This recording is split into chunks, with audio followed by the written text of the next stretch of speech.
Yan, buhay tracking. Ito po ang Tugo, sumasadsad na po rito. Ayan o, dito po tayo sasakay. Yan po buhay tracking, sa bandang unahan po yung mga parko naman po, Roro, na papunta po buhay tracking na ano, ng Basilan, Hulusulu at Tawi-Tawi. O, ito naman po buhay tracking ang Tugo. Yan, ang diretsuhan po, Zamboanga City to Port of Manila. Yan. Yan po tayo sasakay mamaya. Mag-a-unload lang po muna rito yan, buhay tracking. Medyo mahaba at malaki po kasi talaga dahil barko na po talaga siya eh. Kaya itinutulak siya ng ano para makigilid.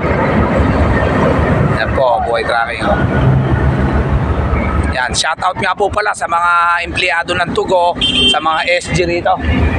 Maraming salamat po sa inyo. Mag-iingat po tayo sa ating mga hanap buhay. Yan po. Okay, salamat po.